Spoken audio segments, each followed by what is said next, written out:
Hello everyone, this is Tammy Fisher with In the Doll World, and I want to thank you for joining us for our first annual World of Black Dolls celebration. Today we are going to be sharing our interview with Niya Dorsey of Brains and Beauty Dolls. This interview was previously released as an audio. So what we've done is we've taken the audio and added images of the dolls and of Niya. Thank you for following us. I hope that you enjoy this video. Take care, stay safe, and goodbye from me, Georgette, and In the Doll World. Bye-bye.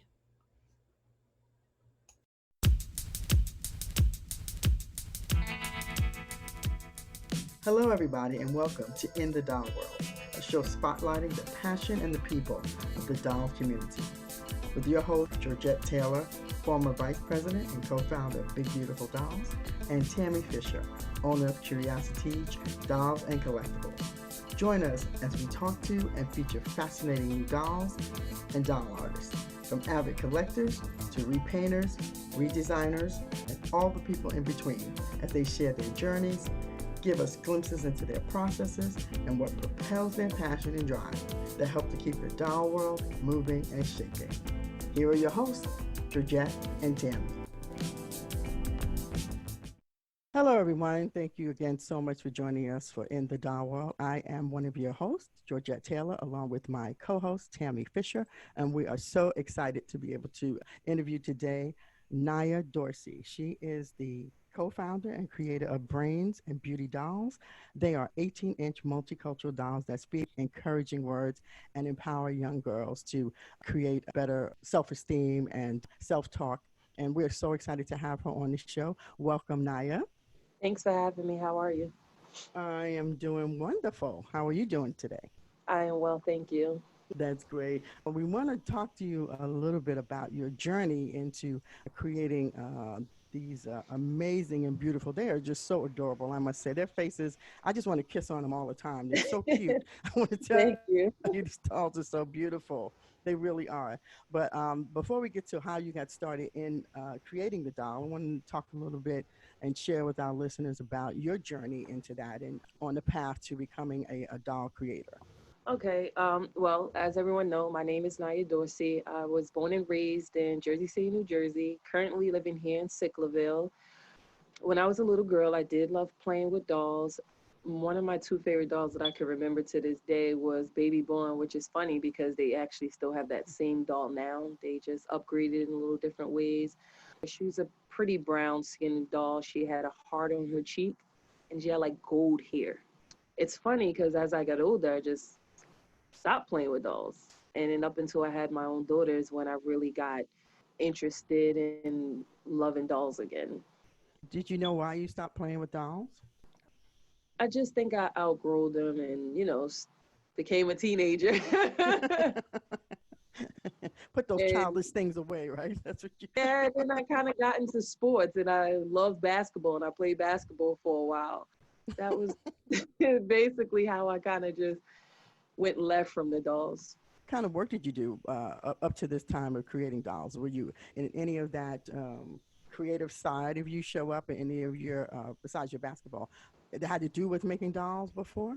No, no, not at all. Actually, and this the whole story in general is just funny because after literally just outgrowing the dolls because I became a teenager and got into basketball, I never actually thought about a doll up until I actually had my own child.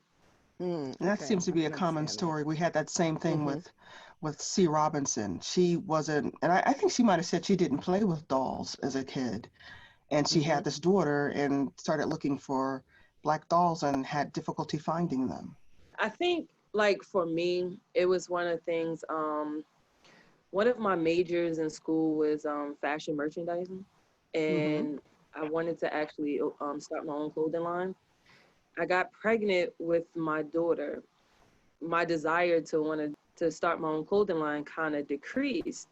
I was just home thinking about, just things in Hmm. general. And by that time, my daughter, she was about 1 month.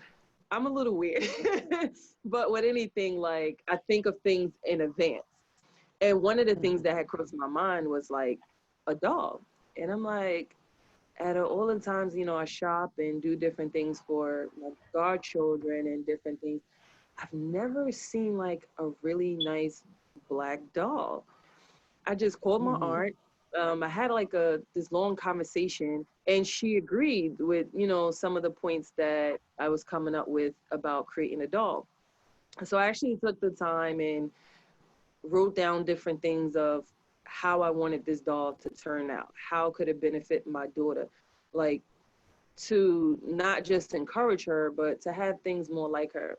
So that's how I came up with having a doll with real human hair. Because I know, honestly, as a child, even the dolls I played with, if you put a hot comb or anything through that doll hair, it's burning, it's melting. Yeah.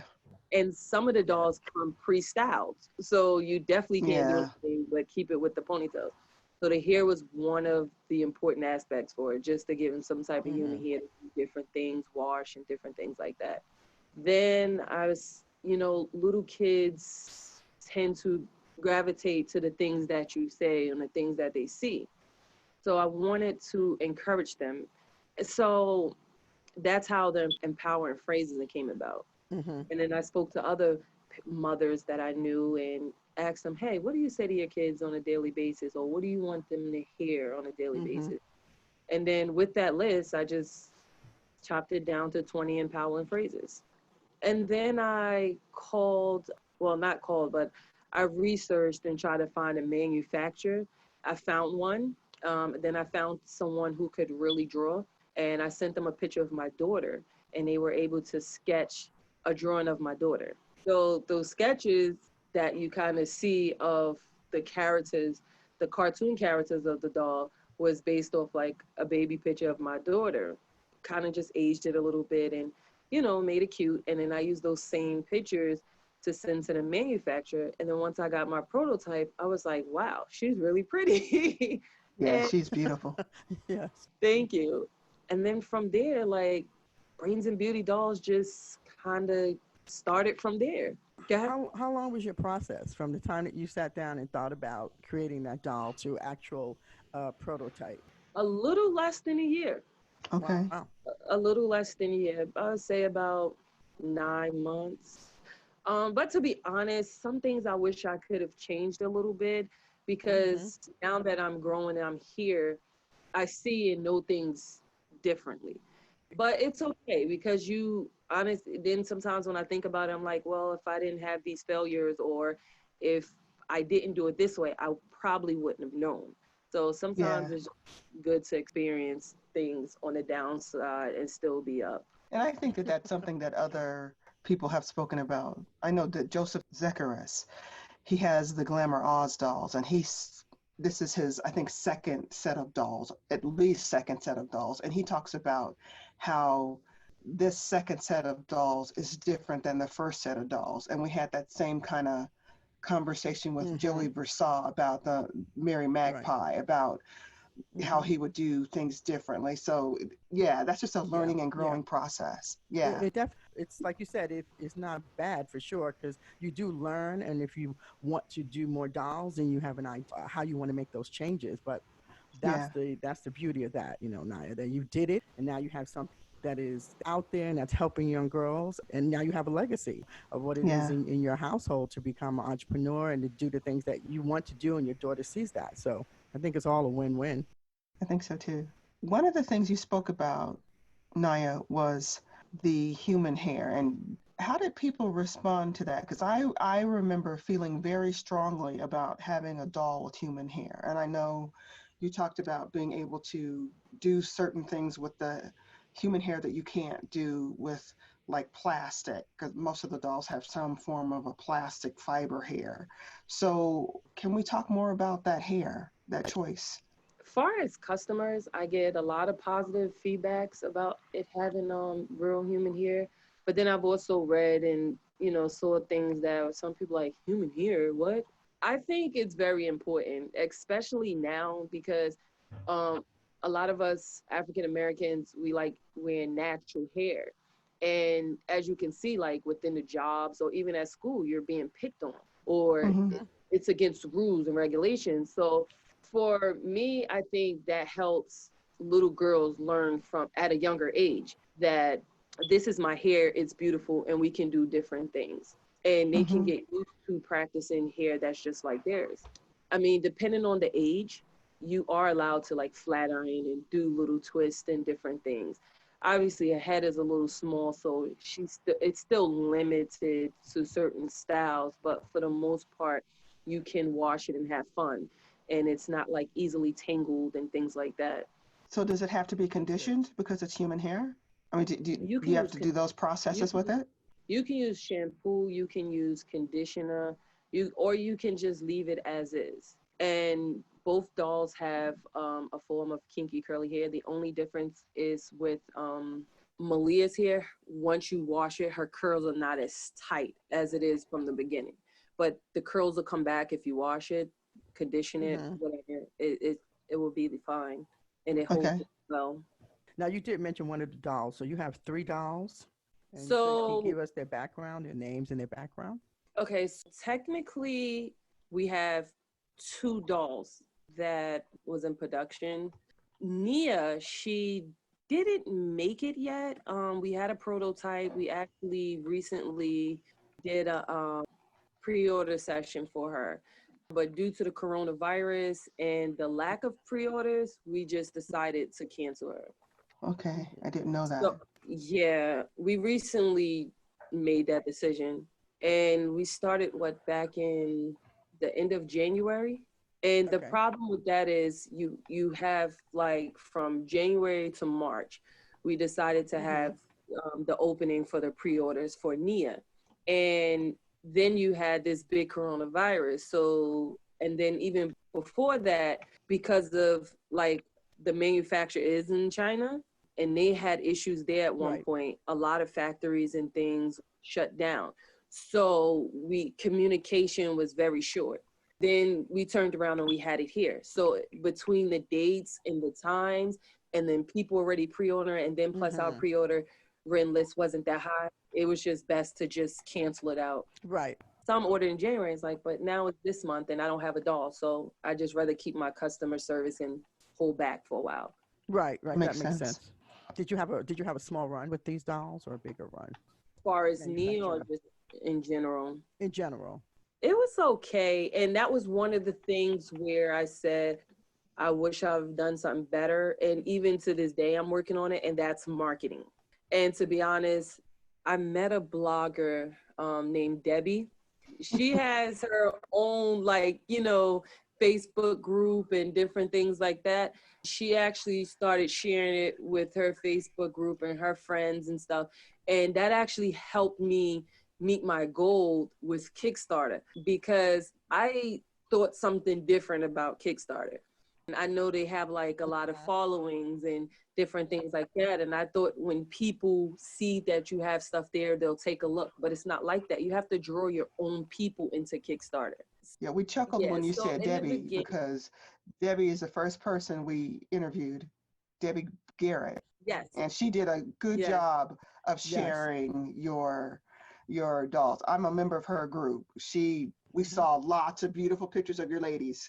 Yeah. Oh, wow. I was going to say, Go ahead. honestly, if it wasn't for her, I don't think I would have really met my Kickstarter goal, because it was a struggle.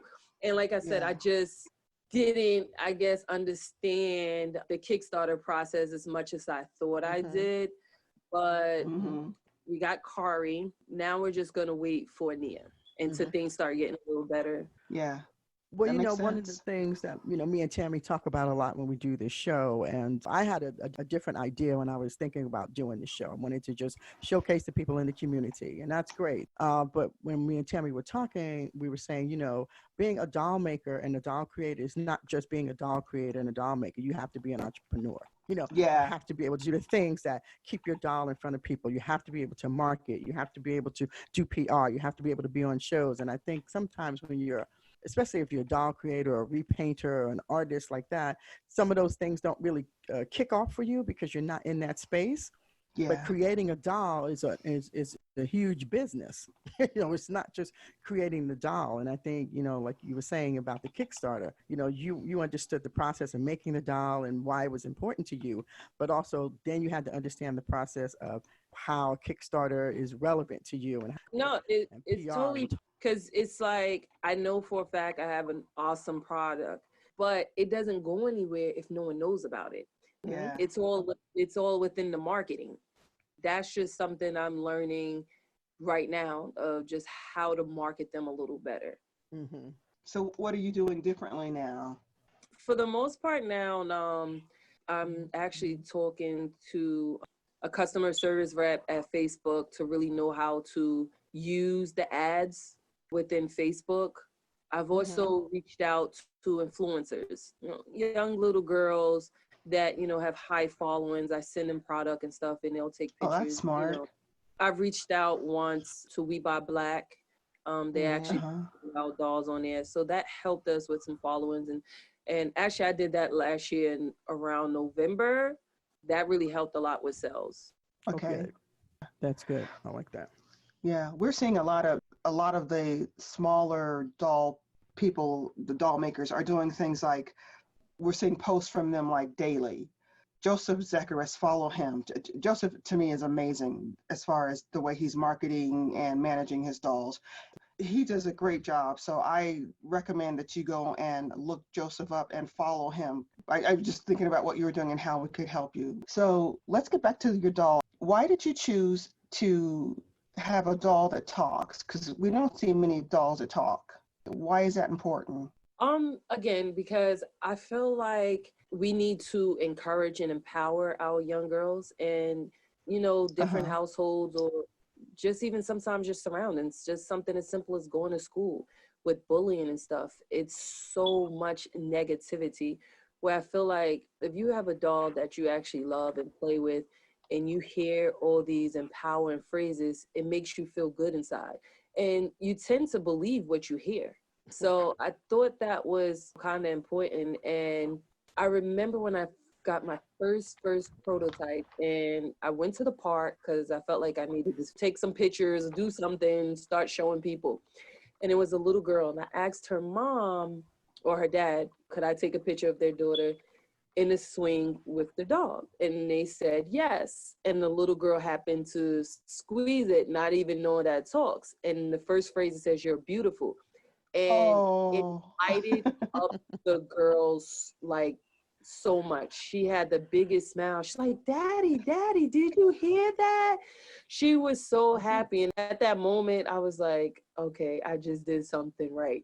And I felt something, because, I thought it was a great idea, but to really see a child react to it, it meant a lot. Yeah. That makes sense. So, that's so cool. Would you mind letting us hear her say a couple of things? Sure. You are powerful. The sky is the limit. You are creative. You are unstoppable. Never give up. Oh, beautiful. Never give up. That's awesome. Yeah. I love that. Yeah. I think it's so important. I've been in that space for a long time, as far as affirmations and speaking powerful words to yourself as well as to other people. It is definitely one of the keys to helping, especially young people. I think that what you're doing is really powerful and very much needed, especially, in the communities that we come from. One of the reasons that I think that having dolls that look like you is important is we learn to nurture ourselves.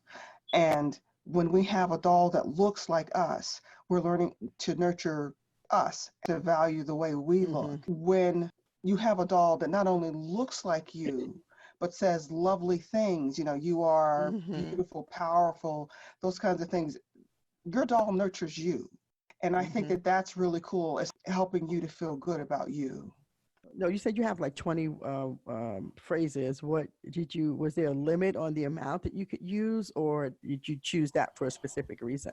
I just thought 20 was kind of reasonable. Even recently, because I do think your hair is just important as well. I actually wanted to switch out some of the phrases that we had and to reflect on phrases that refers to the hair as well. So just kind of mix it up a little bit. It's not set in stone. I've been thinking, and, you know, I've also been thinking about being able for customers to customize their own voice box. So that's like another thing that I've been looking into. You know, maybe you have a granddaughter or something and you wanted to tell her how much you missed her or love her. When she presses the doll, she can hear your voice and hear those different things. Along with phrases that we've came up with. So I kind of wanted to make it a little more creative and interesting. That's nice. Okay. Yeah. Yeah. So this is not a one-time gig where you do, you know, one edition of each doll. You're thinking about doing different types of dolls in the future. That's what it sounds like you're saying? I definitely want to do other dolls, even a boy doll. We have a character. His name is Jalen. We showed it a couple of times, but he's not on the website or anything like that. But eventually we want to come out with him and other, you know, multicultural nationalities as well. Right. But we are a small company, so it will take time. So will all the dolls be 18-inch, or are you looking at different formats? I think I want to stay all in 18-inch. The only thing I've ever thought of changing as far as the body type is for the ball joints to where their arms and legs can actually move. Right. But even with that, I would still want all the dolls to be the same exact size. So there's never issues with, you know, the clothing that we sell. Right. Okay, that makes sense. Because I do know some of the articulated dolls, they're smaller than like the average American Girl dolls and things like that. And our doll is about the same size as the American Girl doll. So if we do transition that way, we will definitely make sure that they're the same exact size. So whatever outfits or anything you buy from us, all the dolls can still fit the same clothes. Okay. That's very cost efficient too. So yeah. The existing doll is articulated at the head, the shoulders, and the hips. Is that correct? Is there a middle articulation? Like, could she move in the, like at her waist? Just her legs can like turn around her arms and her head. Okay. From her neck down to her stomach, she's vinyl.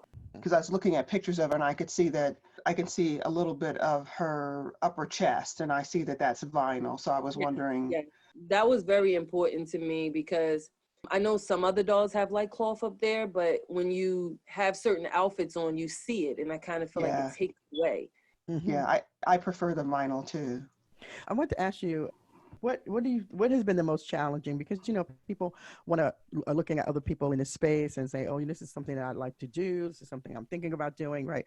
But since they're not in there, they don't understand what all goes with it. So I just wanted to ask you, like, what has been the most challenging thing that you have found in creating your dolls on your journey? Probably one of the craziest is just finding a reputable manufacturer, but then it's like, okay, you found that, so now you're like, oh, that was easy. But now you have to realize you're in the US and that's another country. So when you're really trying to sleep, they're just waking up, and guess what? You have to work on their time. They're not working on your time. So really to be waking up in the middle. And it's funny because my husband's like, why are you sleeping in the day? And I'm like, I was up all night. He was like, really? I'm like, yeah. I mean, that part was a little crazy. Oh, and another thing which I experienced, which is funny, I didn't experience with Malia, which she was our first doll, but I experienced it with Kari, and that is custom issues. I could have cried one day, like, and I'm like, I didn't go through this with my first doll. Like, what kind of customs they were asking for? Well, here was one of the main issues of what actually held up Kari was on the boxes, like the actual doll box, it did not say made in China. So what we had to do was print out labels, bring it to them because you couldn't even do it yourself. Then they charge you like maybe like $200 and they apply it themselves. Wow. For the boxes. Wow. It was crazy. And then I think another thing, which it wasn't 100% confirmed. So like when we did Malia, everything is under the business name. Now, the lady from the manufacturer, the second time when she sent it, they did all the paperwork. Instead of using the company name, they used my name. So that actually gives you a red flag as well for it to get ordered in a lot of different things. But it was crazy. It was so much back and forth, so many different fees and fines. It was crazy. I was just like, I don't even want her anymore. it was like a nightmare, but it's definitely a lesson learned. A learning experience, right? For Yeah. sure. I remember when we shipped the stuff, because we had crates, and so I had to get a broker, a customs broker at the time, and it's probably a little bit easier now. I'm not sure. And so I had to go and I had to get a storage unit. Like I had to be there when they dropped off these big old crates, and then I had to transport all the boxes off the crates into the storage. It was just a mess. I was like, yes. oh my we do the same thing. yeah, Okay. I'm like, oh my God. But yeah, the journey is a journey, So the other thing I wanted to ask you before we left was that even though through all of this time, we know sometimes it's challenging, I wanted to know from you, what has been the most surprising or rewarding to you along this journey? I think doing events like vendor and things like that, and you really get to speak and meet different people, and they really tell you, how much they really love your product. It really boosts up your your confidence. And then just to receive pictures or different things from little girls that's really enjoying it. I feel like I've done something to help someone, not just, I did something, I earned some cash. No, it's more than that. It's like you're changing people's lives, you're helping people to develop. Entrepreneur is excellent. I mean, you have your ups and downs, but it's a fun journey. It's an exciting journey. And another thing, and back to what you were asking me in the beginning, it's just like how I told you, like I outgrew dolls and different things like that. But just creating my own dolls, I've noticed and met other Black doll owners, and just being in maybe like doll groups and stuff. There's so many beautiful dolls, and I'm like, I have about 5 different dolls that I kind of want to just buy right now, and I'm like, did I just become a doll collector? Yes, you did. Exactly. I mean, there are a lot of beautiful dolls out there. Yes. Yeah, there really are. They really are. Me and Tammy get the opportunity to speak to so many people who create amazing dolls, and we were just asked that on one of our interviews that I'm editing now. And he asked me and Tammy, well, where's the last doll we bought? And what did you say, Tammy? It's my last doll. Yeah, last doll. It's never your last doll. So we Exactly. That's mine. It's always my last doll. It's my last doll, and then it's like $5 later. This is my last doll. I've seen that on chats where people say stuff like that, and it's like, but I couldn't help it. I got this one. Exactly. Yeah, They don't have room for her, but I can find room for her. I know one thing I think about sometimes is actually being able to get into stores, because I don't even know really how to put it. It's just one of those things where, not just even with my doll, like you hear people on a daily basis saying like, hey, when I go to the store, I don't really see Black dolls. I'll see white dolls, and they may have like a Black complexion, but you can still see. But like I said, on this journey and just starting my own and being in groups and different things, you see all these different beautiful Black dolls, but to be honest, you never really hear about them. It's like a lot of these doll companies were out before me, and I'm like, I've never heard of you. And I have nieces and, things like that. But up until I really got involved, this is when I'm starting to hear and see them. So it's like, how do we get out there so it's not so difficult for the average person who's looking for a doll can just say, hey, it's right here? Because there's a lot of people still believe that there's really no Black dolls, when it's really a lot of them out there. Right. Yeah. ahead. things too about getting them into retail is the quantity of dolls Bridget, that we you have lost to you. produce in order to get them into stores. I think that's one of the challenges. It's that, and then I also think there's a fee that you have to pay Yes. to use their shelves. Mm-hmm. Right. So it's always, at the end of the day, it's always about the money part of what you can, as a doll creator, can gather. You know, Kickstarter or something like that is not, you know what I mean? We have to figure out other ways to be able to have people gather around us enough to help us fund that, because it is financially, it's a big amount to put it out there, unfortunately. You know, It is. and like you said, they have some of those lockdowns on those spaces that's only available to big manufacturing companies, you know, that have that kind of quantity and that money, you know, to have shelf space. Yeah. That's true. So how do we change that? I don't know. You know, I mean, same conversation with this woman named Alma, and it was about her bringing dolls to Africa and places like that, because there are not enough dolls on the shelves that represent who we are. But we know as doll makers, there are plenty of Black dolls out there.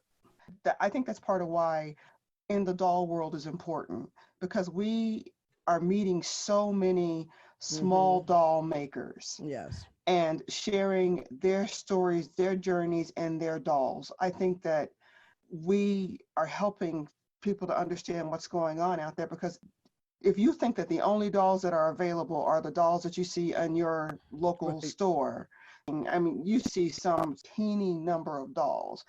I feel that that's part of our journey is educating people about dolls. And if we also have the people who we are interviewing, if we are all sharing, like, so we interview you, we talk about your doll, and then you share the interview about the next person. If we all reach in and share interviews about each other, people start to learn about all these different dolls, because we are interviewing people from literally around the world. But it also means that you have to have a huge volume, because that means the cost of your doll has to be so much lower for people to go and buy and purchase that doll. So it's a lot of different little things, but it doesn't mean it can't be done. You know, back to what you kind of was just saying, something about the price. Through this journey as well, I've noticed there's a lot of people that comment on the price of our dolls. And it's one of those things where I get it. Trust me, I understand it. But what a lot of people don't understand is, like you kind of said, we're small. So for me, just even starting out, no one's helping. There's no, loans or anything like that. So we're putting out what we can.